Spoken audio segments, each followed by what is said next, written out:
Sir నమస్కారం sir. నమస్తే అండి. సార్ ఇద్దరు పిల్లలుంటేనే స్థానిక సంస్థల ఎన్నికల్లో పోటీకి అర్హులు అన్న ఒక చట్టాన్ని తీసుకొస్తామని చెప్పేసి చంద్రబాబు నాయుడు గారు అనౌన్స్ చేశారు సార్. అంటే ఇద్దరు పిల్లలుంటే మాత్రమే అర్హులు అన్న చట్టం అనేది ఏ విధంగా చూస్తారంటారు? ఖచ్చితంగా జనాభా పెరుగుదలపైనే దృష్టి పెట్టాలి, సంపద సృష్టితో పాటు అని కూడా ఆయన మెన్షన్ చేశారు.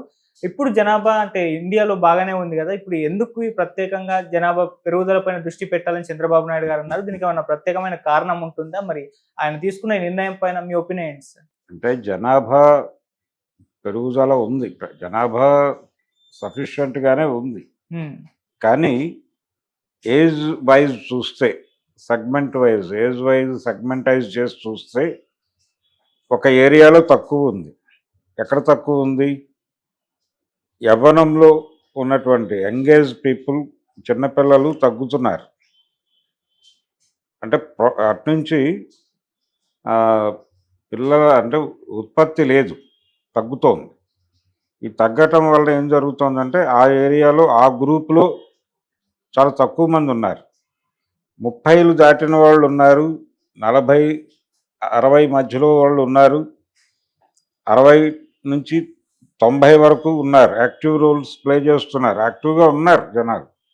అంటే ఒక రకంగా ఇది ఆయు ప్రమాణం పెరుగుట అంటారు. పెరిగింది. పెరగటం వలన గతంలో ఎలా ఉండేది, 60 అనేది క్లోజింగ్ డేట్‌గా ఉండేది.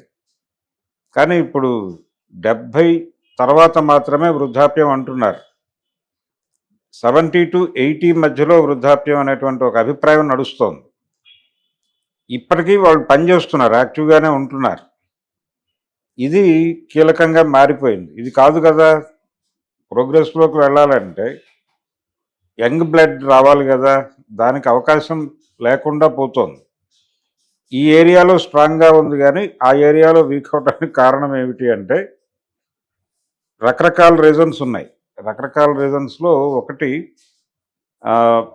వివాహ వ్యవస్థ, దాని తాలూకా వైఫల్యాలు, అలాగే పెళ్ళిళ్ళలో జరుగుతున్నటువంటి అంటే పిల్లలు కనటము, వాళ్ళ పోషణకు సంబంధించి ఎలా వ్యవహరించాలి అనే దానికి సంబంధించినటువంటి గందరగోళాలు అనేకం కంట్రిబ్యూట్ చేసి విడిపోతున్న వాళ్ళ సంఖ్య ఎక్కువ ఉంది. అలాగే కలిసి లివింగ్ టుగెదర్లు ఇవన్నీ నడిచిపోతున్నాయి. ఎక్కడా కూడా పిల్లల్ని కనటం అనేది గతంలో లాగా లేదు. వాతావరణం, రెస్పాన్సిబిలిటీ ఎవరు తీసుకోవాలి, ఇలాంటి అనేక ప్రశ్నలు ముందుకు వచ్చేస్తున్నాయి. అంటే మారిన సమాజం తాలూకా ఇన్ఫ్లుయెన్స్ వలన అక్కడ బర్త్ లేదు, అక్కడ డెవలప్మెంట్ లేదు. దీంతో అక్కడ వాక్యూమ్ ఉంది. ఆ వాక్యూమ్ని ఫిల్ చేయకపోతే చాలా సెక్టార్లు ఇబ్బందుల్లో పడతాయి. ఉదాహరణకి ఎడ్యుకేషన్ గురించి మాట్లాడాడు ఆయన, చంద్రబాబు గారు.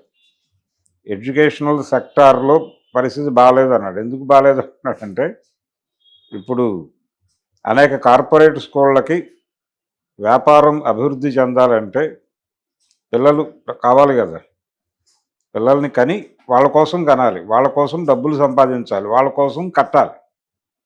అప్పుడు కదా రొటేషన్లోకి వచ్చేది డబ్బులు. అందుకని ఈ సెగ్మెంట్లో పెట్టుబడులు పెట్టున్నారు. ఇప్పుడు ఏ ఏజ్ గ్రూప్లో అయితే తక్కువ మంది ఉన్నారో ఆ ఏరియాలో పెట్టుబడులు పెట్టున్న వాళ్ళ పరిస్థితులు ఏమిటి అనేది ప్రశ్న. అందుకని మీరు పిల్లల్ని కనండి అంటున్నాడు ఆయన. పిల్లల్ని కంటే ఇప్పుడు ఇంతకుముందు చంద్రబాబు నాయుడు గారు గతంలో ఉమ్మడి రాష్ట్రానికి ముఖ్యమంత్రిగా ఉన్న 95 ఆ టైంలో 95 నుంచి ఆయన రూల్ చేసినటువంటి 2003 వరకు ఆయన ఒక నినాదం ఇచ్చాడు, మేమిద్దరం మాకొక్కరు అనే నినాదం చంద్రబాబు నాయుడు గారి క్రియేషనే. ఓకే, అప్పటికి అది నడిచింది. ఇప్పుడు ఆ ఏరియాలో వాక్యూమ్ ఉండటంతో ఇక్కడేమో ఖర్చు ఉంటుంది, ఇక్కడ ఒక బిజినెస్ నడుస్తుంది, ఏది ఓల్డ్ ఏజ్లో. అక్కడ హాస్పిటల్స్, ఆ వ్యాపారం నడుస్తుంది. ఇంకో చోట ఇంకొక వ్యాపారం, పబ్బులు వ్యవహారం ఇంకొక సెగ్మెంట్లో నడుస్తుంది, ఇంకొక సెగ్మెంట్లో ఇంకో బిజినెస్ నడుస్తుంది. ఇక్కడ జనం లేరు. ఆ సెగ్మెంట్లో జనం లేకపోతే చాలా సెక్టార్లలో క్రైసిస్ మొదలవుతుంది. దాన్ని హ్యాండిల్ చేయటం గవర్నమెంట్కి ఇబ్బంది అవుతుంది. అందుకని ఆయన ఇంకొక మాట అన్నాడు, సంపద సృష్టించడంతో పాటు ఆ సంపద పంచడానికి పిల్లలు ఉండాలి కదా అని. సంపద సృష్టిస్తున్నానని ఆయన చెప్తున్నాడు. సంపద సృష్టి అవుతుందా లేదా అనేది ఎవరికి గొడవ వాడిది ఉంది అక్కడ. అయితే ఇది వాళ్ళకి ఇవ్వాలి కదా, పంచడానికి కావాలి కదా అంటున్నారు. పంచడం అంటే ఇన్వెస్ట్ చేయటం, వాళ్ళ మీద ఖర్చు పెట్టాలి కదా, రోజుకింత ఖర్చు పెట్టాలనేది మార్కెట్ ఎకానమీ ప్రోగ్రామ్. అందుకని నేను పిల్లాడిని కనేసి ఇంట్లోనే చదివించుకుని వాడిని అన్ని విధాలుగా పనికొచ్చేవాడిగా డిజైన్ చేస్తానంటే కుదరదు. గతంలో కుదిరేది, ఇప్పుడు కుదరదు. ఇప్పుడు మీరు ఎట్టి పరిస్థితుల్లోనే అన్ని స్కూల్కి పంపాలి, నెలకింతని కట్టాలి, అక్కడ రోజుకింతని కట్టాలి, రోజుకింత ఖర్చు పెట్టాలి వాడి మీద. రోజు వాళ్ళు ఒక డిజైన్ ఇస్తారు, అది కొని ఇది కట్ చేసి దాని మీద అంటించి ఇంకో దాని మీద అంటించి ఇలాగే. ఇది ఈ వర్క్ అంతా ఫిలప్ చేయడానికి రోజుకు ఒక 500 వాడి మీద ఖర్చు పెట్టాలి. అప్పుడు మార్కెట్ నడుస్తుంది. దీని మీద ఇన్వెస్ట్మెంట్ పెట్టినటువంటి దుకాణాలన్నీ నడుస్తాయి. లేకపోతే అవన్నీ పడుకుంటాయి. ఇప్పుడు వాళ్ళందరూ కూడా అన్ఎంప్లాయ్ అయిపోతారు. వాళ్ళందరినీ ఎక్కడ లొకేట్ చేయాలి, ఎక్కడికి తీసుకెళ్ళి వాళ్ళందరినీ రీలొకేట్ చేయాలనేది సమస్య కదా, అది ప్రభుత్వ సమస్యగా మారుతుంది. అందుకని ఆయన కనండి పిల్లల్ని ఉద్యమ స్ఫూర్తితో తీసుకోండి అంటున్నాడు. కానీ ఉద్యమ స్ఫూర్తితో తీసుకోవడానికి సమాజం సిద్ధంగా ఉందా? మారిన సమాజంలో మారిన విలువల రీత్యా ఆ రెస్పాన్సిబిలిటీస్ తీసుకోవడానికి ప్రపంచం సిద్ధంగా ఉందా అనేది చూడాలి.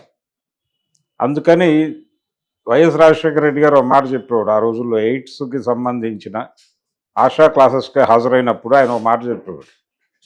అంటే ఇక్కడ దీన్ని కంట్రోల్ చేయటం అనేది మనం చెప్తున్నాం, కానీ అది కాదు, ధార్మికత, ఆధ్యాత్మికత దీన్ని కంట్రోల్ చేయాలనే ఒక మాట చెప్పేవాడు ఆయన. ఇప్పుడు చంద్రబాబు నాయుడు గారు కూడా అలాంటి స్టేట్మెంట్లు ఏవో ఇవ్వబోతాడు ఈరోజు రేపు. అంటే మనం టువర్డ్స్ ధర్మము, టువర్డ్స్ సనాతనము ఇవన్నీ అలవర్చుకోవాల్సిన అవసరం ఉంది అనేసి ఈ విలువల్ని అంటే ఈ చెదిరిపోతున్న విలువల్ని తిరిగి నిలబెట్టే ప్రయత్నం ఏదో చేస్తాడు. చేస్తే అదొక క్రైసిస్ మొదలవుతుంది సమాజంలో. అదన్నీ ఆయన ఆలోచించడం లేదు. మార్కెట్ ఎకానమీ వాంటెడ్గానే ఇలాంటి గందరగోళాలు క్రియేట్ చేస్తుంది. ఆ క్రియేట్ చేసిన సందర్భంలో ఎలా ట్రావెల్ అవ్వాలి అనేది అర్థం కాక గందరగోళం ఏర్పడుతుంది. అలా ఒక గందరగోళం ఏర్పడింది సమాజంలో. ఇప్పుడు ఆ గందరగోళాన్ని ఎలా హ్యాండిల్ చేయాలి అనే దానిలో ప్రభుత్వాలు కూడా గందరగోళం పడుతున్నాయి. ఆ గందరగోళం తాలూకా ప్రతిఫలనమే చంద్రబాబు నాయుడు గారి ప్రకటన. దాన్ని ఆ కోణంలోనే అర్థం చేసుకోవాలి. అందుకని ఈ మాట ఆయన ఒకటే కాదు, దేశవ్యాప్తంగా ఉంది ఈ సమస్య. ఆంధ్రప్రదేశ్కు, తెలంగాణకు సంబంధించిన వ్యవహారం కాదు ఇది, దేశవ్యాప్తంగా ఈ క్రైసిస్ ఉంది. ప్రధాని మోడీ గారు కూడా ఈ మాటలు చెప్పాడు ఆల్రెడీ. ఇప్పుడు గతంలో ఎర్ర త్రికోణం అని ఉండేది. 2 లేక 3 చాలని వినలేదా అనేవాళ్ళు, అందుకంటే ఎక్కువ కనకూడదు అని. దీనికి అదర్ సైడ్ ఇంకొక సిద్ధాంతం ఉంది.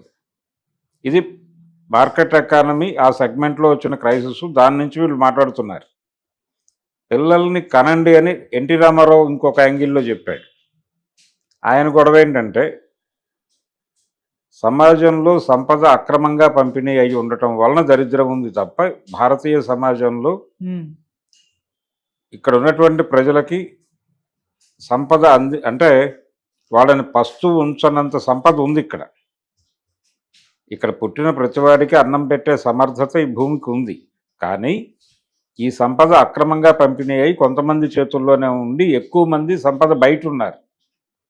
ఎక్కువ మంది సంపద బయట ఉన్నప్పుడు వాళ్ళందరూ దరిద్రంలో ఉన్నారు.